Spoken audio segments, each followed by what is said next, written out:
Instead of testifying at a civil rape trial, Donald Trump is in Ireland breaking ground on yet another golf course. And today we learned not only is Trump not going to show up to his trial in New York, he's not going to put on any kind of defense either.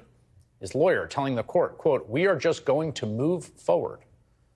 But while the jury won't hear from Trump, they have been hearing plenty from E. Jean Carroll and her lawyers. Today, the jury heard testimony from another woman who said Trump assaulted her at Mar-a-Lago in 2005 when she was interviewing him for People magazine. And the jury heard clips from the infamous Access Hollywood tape where Trump boasted about grabbing women. Court resumes tomorrow morning with closing arguments expected on Monday. MSNBC legal analyst Lisa Rubin has been closely following this trial from inside the courtroom and joins me now, and it's wonderful to have you here. Thank you for sticking around after a long day at the court. First, let's just start with the decision not to mount a defense, which, again, independent of the legal ramifications, right? The guy's running for president. He's accused in a court of rape. You would think, reputationally, one would want to mount a defense. But if you know that your defense is particularly weak, maybe the best strategy politically is to minimize the entire trial by suggesting that the whole thing is beneath you and less important than going to Scotland to invest in yet another golf course. And that's what I think he's trying to signal to this jury. Do I think it will work? I don't. And that's because, as our good friend Joyce Vance said earlier today, in a civil case, the burden of proof is preponderance of the evidence, right? More likely than not. More likely than not. It's not beyond a reasonable doubt. In the defamation claim, there's one part of it that they have to show by clear and convincing evidence. That's a higher standard than more likely than not and a lower standard than beyond a reasonable doubt. But the point still stands, which is to say, there isn't that high of a bar that they have to clear here. And therefore, his decision not to come is particularly, I think, a misstep. Let's talk about the testimony today from Natasha Stoynoff, who talked about being assaulted by Trump at Mar-a-Lago. What was her testimony today? Natasha Stoynoff was such a compelling witness, in part because, like E. Jean Carroll, she's very professionally accomplished. She talked about the fact that she had been a staff writer at People magazine for 10+ years. She's written 16 books. It seems like she makes her living right now as a celebrity memoir ghostwriter and still remains a freelance journalist, writing about entertainers, actors, musicians.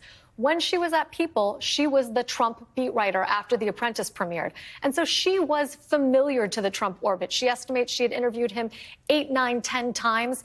And yet, despite the fact that she was familiar enough to them that when she stopped writing about Trump, Melania stopped her on the street warmly and said, "Natasha, where have you been?" That's how close she was to them. Despite that, Donald Trump opened the same playbook that he tried with E. Jean Carroll, same playbook with Jessica Leeds, and the same playbook that he essentially cops to in that Access Hollywood tape, which was less than a year after he allegedly assaulted Natasha Stoynoff. And seeing those two things juxtaposed together was extraordinarily powerful today. So he attempted to kiss her, to fondle her. I think probably all of the above. And, you know, one of the reasons that her testimony came in is because Trump was interrupted mid-attempted assault. So he pushed her up against a wall. He kissed her without her consent. She tried to shove him off. He went back at her. And it was in that moment that the head butler at Mar-a-Lago walked in the room and said, "Mrs. Trump is ready for the photo shoot to resume," and they walked out. But as they walked out, what Trump said to her is particularly chilling. He said, "You know we're going to have an affair, don't you? You know what Marla said, best sex I've ever had." He was convinced in his mind that this woman who was utterly terrified and unconsenting and said she was so scared she couldn't even find the words, wanted to have an affair with him. And his obliviousness, I thought, was stark. She testifies, "I was ashamed and humiliated to what had happened. I was worried they would kill the story and Trump would try and get revenge on me and try to destroy me," when she's answering questions about why she did not report the attack. And then she talks on the stand about hearing the Access Hollywood tape. She says, "I actually, for the first time, thought to myself, oh, he did this to a lot of women. It's not just me. It's not just something I did." And in fact, the jury heard the Access Hollywood tape. That's right. And one of the things she said that I thought was really interesting, she said, you know, it was mixed emotions for her. She felt sick to her stomach on one hand. And as you said, a partial sense of relief and understanding that she was not the only person that he victimized that way.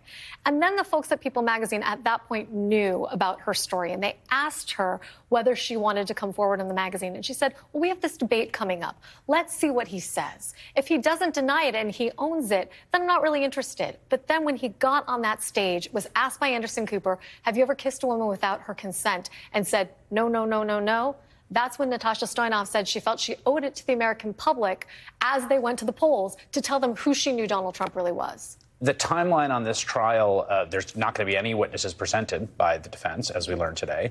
There's still one big witness outstanding for the plaintiff side, and who's that? That's Carol Martin, veteran newswoman here in New York, was an anchor on WCBS. Yes, a legend, yes. Yes, a legend. And she worked with Eugene Carroll at America's Talking, a precursor to this network where they both hosted programs.